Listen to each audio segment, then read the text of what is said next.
What it is I found out that I have terminal cancer. So they said in June they told me I had 6 months to a year and a half to live, and I thought, well, I can kick back and enjoy what's left of life, or I can get busy and do something. You know, I'll leave some kind of a mark behind, eh? And this is one way to do it. And, with the last canoes, the best ones.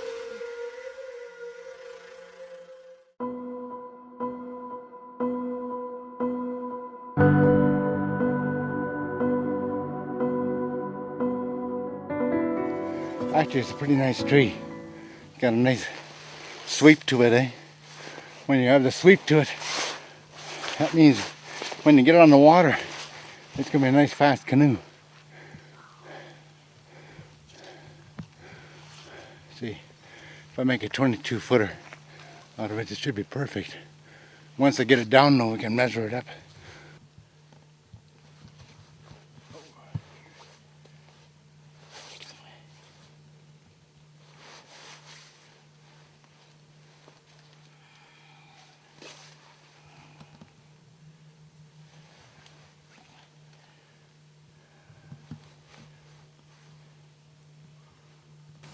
We have cottonwoods that still exist. Some of our cottonwoods on the lower levels, the creeks are drying up and we're losing the cottonwoods that we had below. Somehow they'll regenerate again, but cottonwoods is kind of like Indians. They'll always be around, I guess. It's a beautiful day. And today we want to take this tree with us. For this we thank you. Boonchut. I'm ever grateful for everything you give us. All the good times that we have with the canoes, all the memories. And thank you for all that. Right.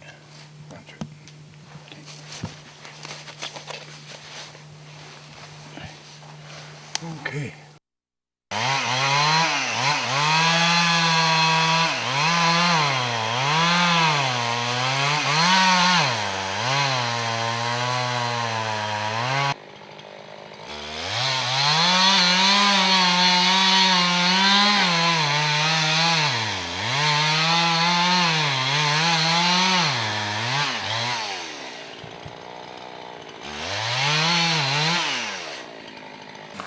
If someone in your family passes, you shouldn't go to powwows or do things like that, celebrate or anything like that for a year, eh?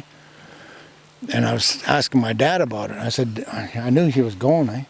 And he knew it too. And I asked him one time, I said, Dad, I said, when you're gone, I said, I'll have to stop canoe trek and everything. He said, don't be doing that on my account. He says, no, he said, you have to do it. He said, you're teaching. So he said, you just stay with the teaching the canoe stuff and all that. He said, the people will appreciate that.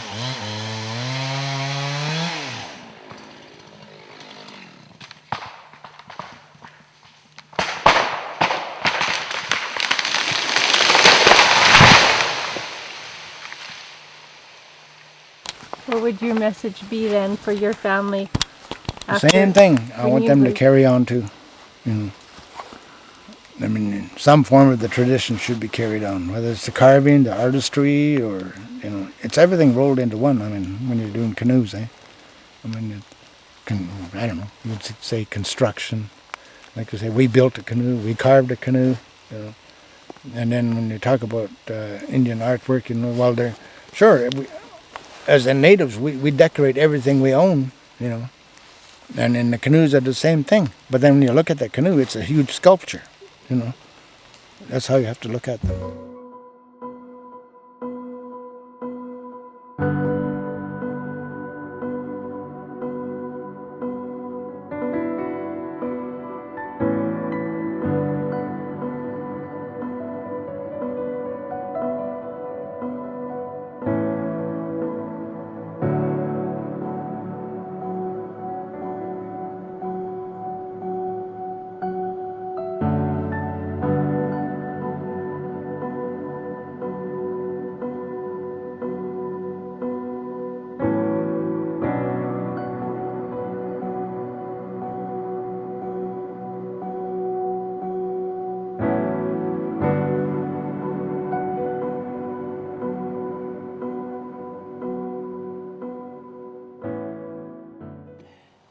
even for myself, I noticed that since I started on the canoe thing back in 2001, I'm picking up the language more and more and more. Okay, and I'm hoping that this is not only happening to me, it's happening to other people, as well as the cultural awareness, you know, and the spiritualism that comes with all of it, eh? Yeah. I mean, I've seen people get in our canoes that have never paddled before, especially like from the two guys from the States that came with it 1 year there. They get out in the middle of the lake and then all of a sudden, you know, they're crying. I mean, that's just the spiritualism that's coming to them, eh? Yeah. So you see that, eh? Yeah. And then you know it's a great thing. It's the banter on the lake that I like listening to, when all the canoes are on the water and you can hear the people talking, eh? Yeah. Kids and everybody talking, eh? And we're all equal out in the water. There's no little ones or no big ones or old ones or whatever. We're all the same people out there, and that's a nice thing to hear. I always think, you know, how come I never record any of this when I'm out in the lake? You know, I wish I did. Yeah. The first year we were at Rattlesnake Point over on Oseos Lake.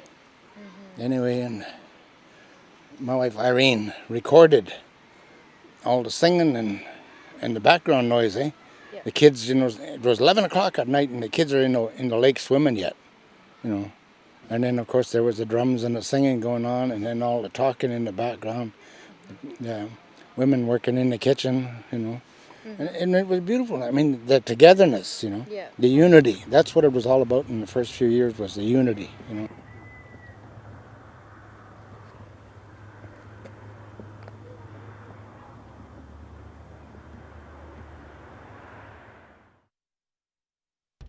Police officers said my brother was pointing his finger at him, shooting him.